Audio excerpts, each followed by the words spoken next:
വെബ്സൈറ്റിലൂടെ കമ്പനിയുടെ വർക്ക് ലോഗിനാണ് കാണിക്കുന്നത്. ഇവിടെ നമ്മൾ ഗൂഗിളിൽ കയറി ടൈപ്പ് ചെയ്യുന്ന സമയത്ത് ഓപ്ഷൻസിൽ നിന്ന് മെയിൻ സൈറ്റിൻ്റെ ലിങ്ക് ക്ലിക്ക് ചെയ്യുക. ശേഷം റൈറ്റ് സൈഡിൽ മുകളിൽ 3 ലൈൻസ് കാണും. അവിടെ ക്ലിക്ക് ചെയ്യുന്ന സമയത്ത് വർക്ക് ലോഗിൻ എന്ന ഓപ്ഷൻ ഉണ്ടായിരിക്കും. ക്യാപ്ചറതാണ് ഞാൻ കാണിക്കുന്നത്. ശേഷം നമ്മൾ ID പാസ്വേഡ് ടൈപ്പ് ചെയ്ത് കൊടുക്കുക.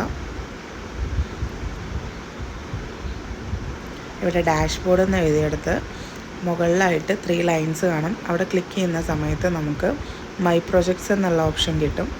അവിടുന്ന് നമ്മൾ ബോക്സിൽ ബ്ലൂ കളറിൽ ഫസ്റ്റ് പ്രൊജക്റ്റ് ക്ലിക്ക് ചെയ്യുക. നമുക്ക് റൈറ്റ് സൈഡിൽ ടോട്ടൽ കൗണ്ടും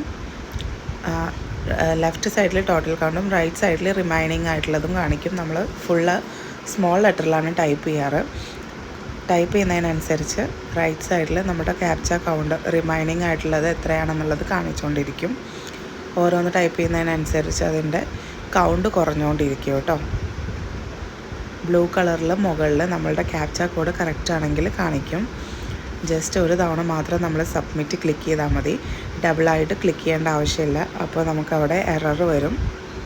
അതുപോലെ തന്നെ നിങ്ങൾ ക്യാപ്ച എറർ അടിക്കുന്ന സമയത്ത് എങ്ങനെയാണെന്നുള്ളത് കൂടെ കാണിച്ചു തരാം.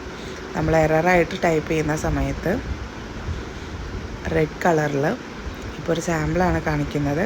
There was an error with captcha code എന്ന് കാണിക്കും. റിമൈനിങ് ക്യാപ്ച അക്കൗണ്ട് സെയിം ആയിട്ട് തന്നെ നിൽക്കും.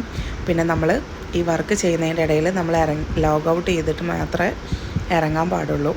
അതുപോലെ തന്നെ നമ്മൾ ലോഗ് ഔട്ട് ചെയ്ത് പിന്നീട് ലോഗിൻ ചെയ്യുന്ന സമയത്ത് ലാസ്റ്റ് നമ്മൾ സ്റ്റോപ്പ് ചെയ്ത് വെച്ച റിമൈനിങ് കൗണ്ട് എത്രയാണോ അവിടെ നിന്ന് ആയിരിക്കും ലോഗിൻ ചെയ്യുമ്പോൾ വീണ്ടും ഉണ്ടായിരിക്കുക.